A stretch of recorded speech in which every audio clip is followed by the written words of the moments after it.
تو تم اس کو آگ لگا دینا۔ بھنگی کہتا ہے نہیں، میرے سے یہ بات نہیں ہوتی، لیکن میں اپنی عورت کو پوچھ لوں کہ راجا مارے گھرے چھے اردھانگنی۔ اردھانگنی 600 برس پہلے اس صدر دن ماں باپ نے ہمارے لیے ہماری سوسائٹی کی کیسی چیز رکھی ہے۔ آج ابھی یہ وائف کو کہتے ہیں ہاف بیٹر ہاف، بھائی معلوم نہیں کہ ورس ہاف ہے کہ بیٹر ہاف ہے، لیکن ہاف ہے۔ تو پھر صدر دن نے تو اس دن کہا کہ مارے گھرے چھے اردھانگنی تینے پوچھی نے بات کری ستیہ جیتے پانچے پانڈو۔ ہماری سوسائٹی کے اندر عورت مرد شریکے ہیں۔ آج بھلے یہ لوگ سمجھے، لیکن ہم کو ہمارے پیر نے 600 برس پہلے کہا، اور حقیقت میں ہماری فیملیز کے اندر غیروں سے الگ ہو کے ہماری فیملیز میں، ست پنتھیوں کی فیملی میں عورت مرد کا سرخا حق ہے۔ ایسی بے حساب چیزیں ہیں۔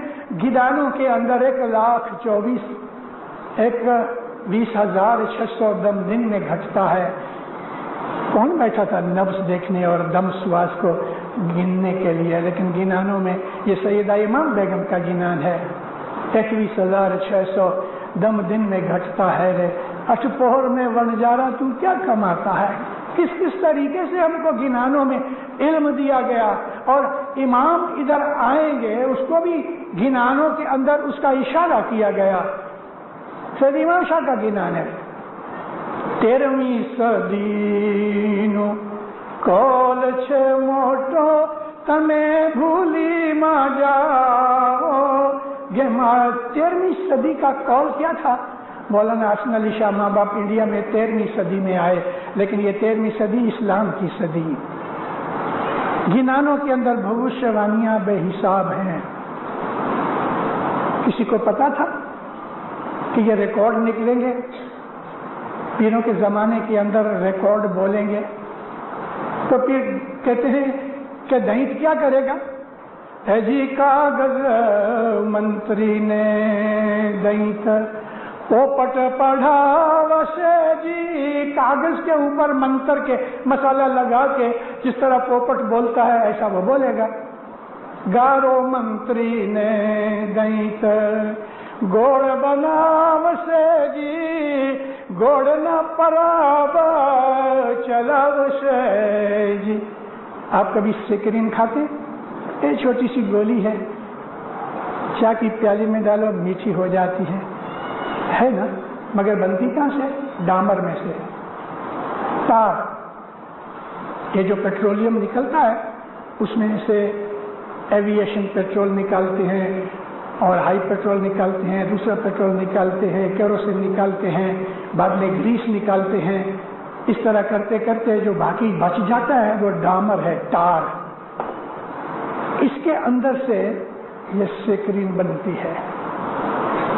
دیکھو پیر شمس کا گنانے لگ بھگ 900 برس ہوئے کہ ایسا وقت آئے گا کہ ڈامر میں سے، یعنی یہ گارا ہے نا، گارا منتری نے پیر پوپٹ کہتے ہیں کہ یہ دینت کا لنگا اس میں سے گڑ بنائے گا۔